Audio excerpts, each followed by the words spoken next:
Today, I'm on my way to do two things. One, unfortunately, getting a $1,000 ticket, but wherever we call it, I'm sending a over there.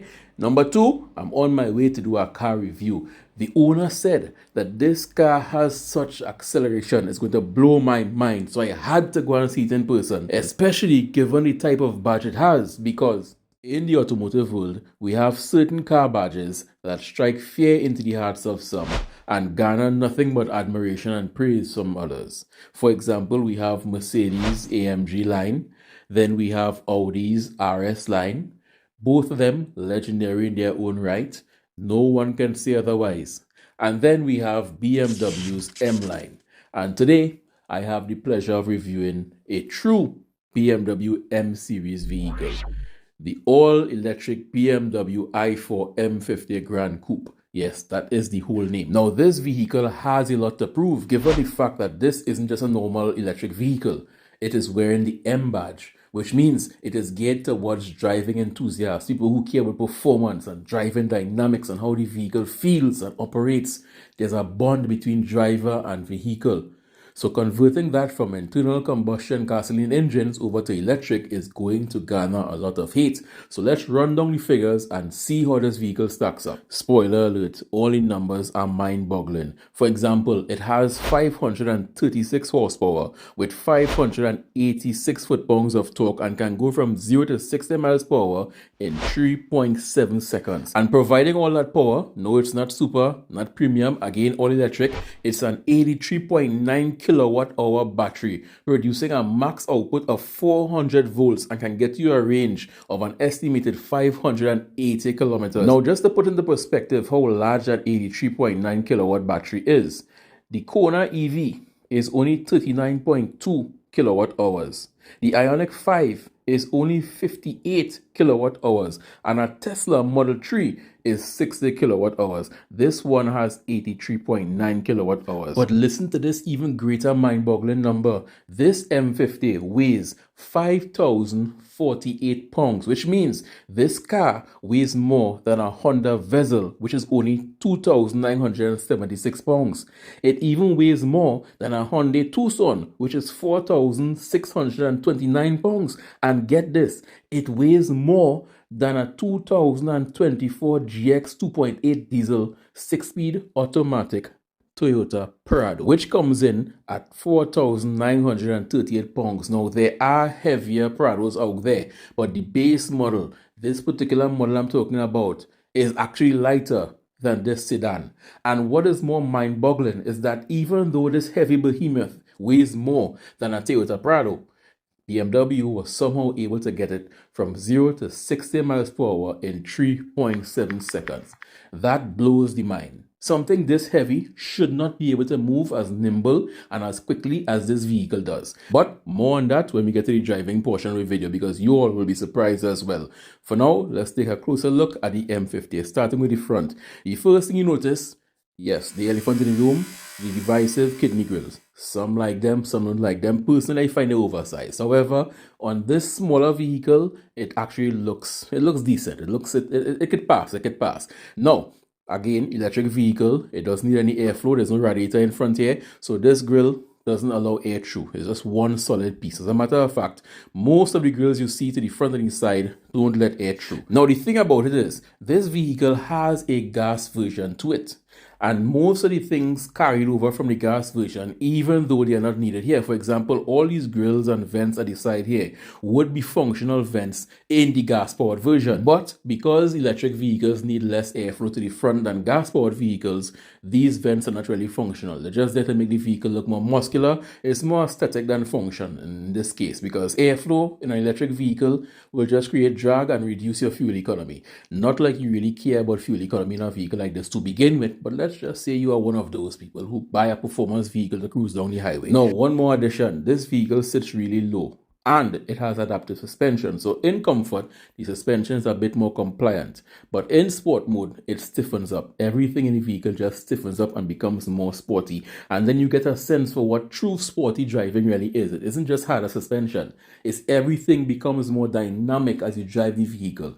But again, more on that later on in the review. Let's take a look at the rear of the vehicle now. Again, just like the front, you have this black trim piece here breaking up the blue, so you don't have one complete blue bumper. Then you have a subtle diffuser, and I call it a subtle diffuser because I'm not sure how much downforce it will generate using the Venturi effect given the fact that it's so small, but it looks good. From the back, it looks good. And again, notice no exhaust because all electric vehicles, there are no exhaust fumes coming out of here. On the trunk, you have this subtle lip running along it, and on top of the rear glass, you have this carbon fiber spoiler type thing going here. Again, not sure of the functionality, but it looks nice as an added trim piece. Now let's get to my favorite feature as to why they call this a Grand Coupe. I loved it on the Audi A5 Sportback. I love all vehicles with this design, where the trunk and the rear glass raises up as one. One, it just looks cool, and two, you get a bit more trunk space than if it was the glass raising up separate to the trunk, because the whole top half raises up. Now, regarding space, you don't buy these vehicles to tote bricks and cement and mortar. You don't get much trunk space, but you get enough. You get enough to do whatever you would possibly want. Golf clubs, market bags, and some one two larger items. Regarding rear visibility, forget that. There's none. I am guessing you only put this little cutout here for legal reasons and certification. You need to have a rear view mirror and rear glass and stuff. But the car is so fast that you have no business looking in the back anyway. Everything is behind you. Look to the front because the front is where you are going. Now let's deal with the elephant in the room. We're going to pop the bonnet and look at where the engine should be or where it would be in a regular gasoline engine. And this is where all car men and car women, their heart sinks to the belly, because normally this is where the heartbeat of a vehicle would be. You open the bonnet and you can marvel at the engine type, the model, the version, a V6, straight 6, V8, V12, 4-cylinder, turbocharged, supercharged. Now you have an empty plastic covering. Nothing to look at. You have no business being here in the first place. Now, some love it, some don't love it. They say the electric vehicles have no soul, and technically you could be right because there's no engine here, but I am 50-50. You can have an electric vehicle and a gas vehicle. It's not either or, it's not binary. You can have a high-performance gas and a high-performance electric vehicle. To the best of my knowledge, they haven't passed any laws making gasoline vehicles illegal to own. Another cool thing I like about the M50 is that it has frameless doors front and back. Now, pros and cons to everything. The biggest pro, they just look cool. The biggest con is that given the fact that there's no upper support for the windows, they tend to rattle when you close them. This is a design characteristic of all frameless doors. The glass shakes, you never get that German thud, that solid feel when you close the door. This is just how it is, but it looks cool. If you have an angry ex or an angry girlfriend, make sure you close the door, because if she slam it, you might be in some problems. Another cool thing, you see that they are halfway down. I did not do this. When you open the doors, they automatically go halfway down. And then when you close them, they go up automatically. Now, most frameless doors or most coupes, they drop a couple inches just to clear the rubber seal to open. These open halfway down and they go all the way up. Stepping into the inside for the first time, you get exactly what you would expect from a vehicle at this price point, and a BMW at that. Premium materials throughout. The seats are leather, the seats are comfortable, cushy, they hold you in place. Even at the rear, all the seat belts has the BMW M stitching on it, just to remind you that you are in an M series. And it's not all plain at the rear. You have cup holders, you have rear AC vents with seat controls below it. You also have 2 USB outputs to charge your phone, tablet, or whatever other USB power devices you have at the rear here. Now, stepping into the front, again, more of the same, and the same is goodness. Even down in the footwell there, you have this suede material. Nobody hand will ever be at the bottom there anyway, but let's just say you pass your hand below there, suede. Then you have this carbon fiber trim piece and carbon fiber at the bottom here. Yes, carbon fiber. And I'm assuming it's real carbon fiber given the fact that this is a BMW performance vehicle. Now let's move on to the seats, because the seats really comfortable, and as you can see, they have different indentations. The bolstering really holds you in place, plus it's fully powered, and that's driver and passenger seats fully powered. Now let's touch on the infotainment system, well, slash the display, because it's one large display and it's curved. So when you are driving the vehicle, it seems like everything on the right of you is curved around you, like the passenger almost doesn't matter. It's like the screen is wrapped around you, all your information that you could possibly need right there on that screen. Above that, you have your normal lighting, nothing extraordinary to see here. It's just lights. In front of that, you have a sunroof. It's not a moonroof or a glass roof or panoramic. No, it's a normal sunroof. It's pretty large, but it's a normal sunroof. But let's take a closer look at this display. As you can see, an instrument cluster obviously in front of the driver, and then there's one long glass panel to the center of the vehicle. And what I love about this is that everything just moves. Again, at this price point, you don't expect lag. You don't expect some cheap looking, funny looking font on the screen. Everything looks and feels premium. You touch it, it animates, it lights up, it responds, and I love that. Now I must touch on the 360 camera because this is something BMW tends to do right. Many car manufacturers try it. Some work, some don't work. BMW does it and it works. The resolution is so high that it's literally like you are looking outside, but through the screen. And then the added simple touches, like when you turn your indicators on, the indicators on your car on the screen turns on. You mash the brake and the brake light turns on. These simple touches is something I didn't really have to do, but they do it and it adds to the realism. At this point, I think it's a top tier 360 camera. Regarding the rest of the screen, again, it's fully responsive. You can control all aspects of the vehicle from here. And this vehicle is packed with features. There's too much to go into. You know, it has the typical forward collision, automatic emergency braking, lane departure warning, pedestrian and cyclist detection. It even has active blind spot detection and it can read street signs. You can see street signs, you can see speed limit signs. Yeah, it's packed. It's just too much to go into. That'll be a separate video. Down here, you have your gear shifter.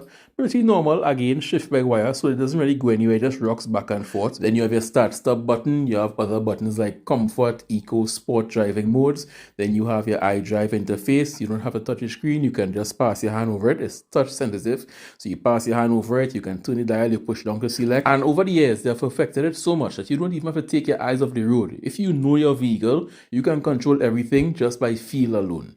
Now, over to the right here, you have standard lighting controls. There's nothing too spectacular to talk about here. And then over on the door, you have your typical controls, power windows, up, down, memory seats. And it's also on the doors, you get a sense for what type of sound system this vehicle is packing. It's packing a 16-speaker Harman Kardon sound system. Now, in a typical vehicle, sound is already important, but it's even more important in this vehicle given the fact that this vehicle has no engine. But you can't just drive in silence, you'll go mad. So they had to simulate an engine tone. So these speakers had to have been the best in order to simulate it as best as possible, which I will let you all be the judge of when we get to the driving portion. It really does sound nice to me in a kind of Tron Legacy type way, and it changes sound based on if you are in sport, eco, or comfort mode. But now for the exciting bit. Let's finally take it out on the road and see how it drives. That's all you get, that futuristic startup sound, and that's all. And even when it's driving, I am always amazed by how silent these electric vehicles and EV vehicles are. Listen to this.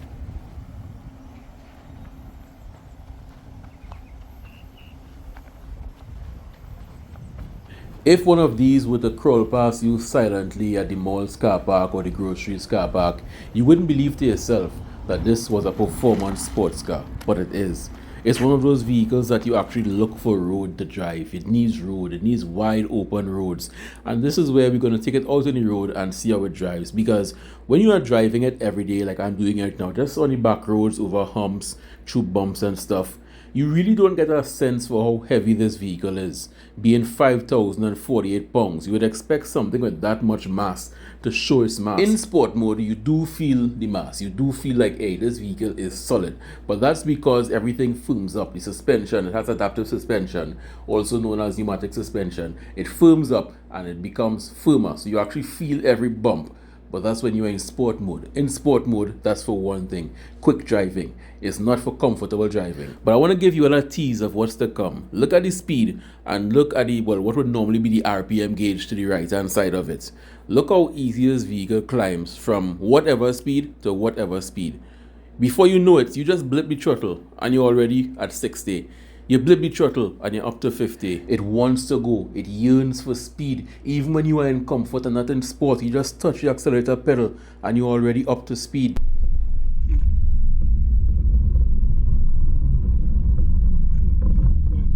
Now, when I'm test driving a vehicle, I try my best to stay between 0 and 120. That's my comfort zone for other people's vehicles. My personal vehicle is 0 till whenever the speedometer stops. But other people, I don't try to go over 120 with their vehicle. So when it comes to showing this vehicle's performance, look at it in the hands of the owner. This was my first experience feeling the acceleration.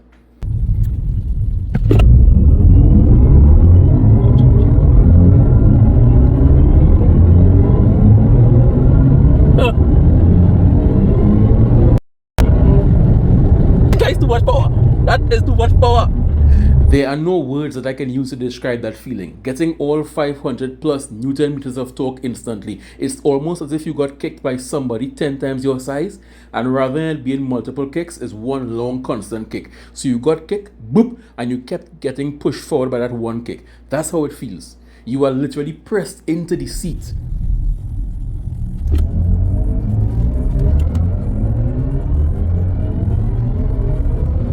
Hey, boy. There's something scary about watching the dash and seeing numbers just build and build and build and build, and you're wondering, when will it end? And then the song you are hearing is not the engine. The song you are hearing is the car playing a song of acceleration.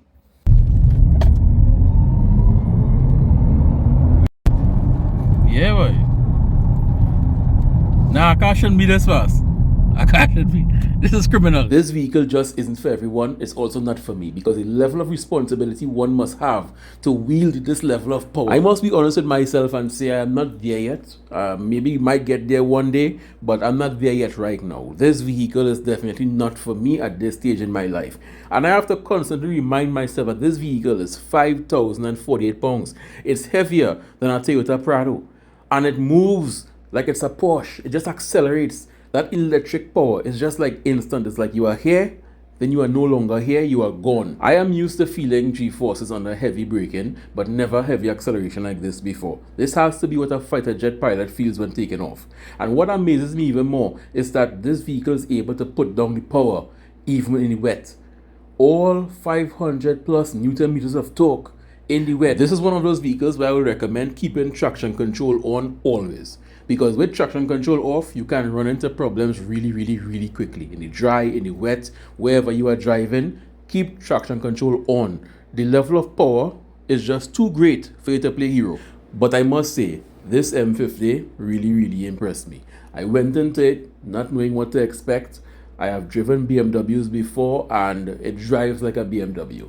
They didn't have to make lots of compromises given the fact that it's heavy, it's an electric vehicle. There are times when you do feel the mass, like I said, when you are in sport mode going over bumps, you do feel like you are riding on big stones. But that is really because sport mode is meant for smooth asphalt when you are racing or just feeling for some spirited driving. It's not meant for back roads with bumps and humps and crevices. If you turn it on while on a back road, on a rough road, and you find the vehicle is riding rough, then that's on you. It's not meant for that.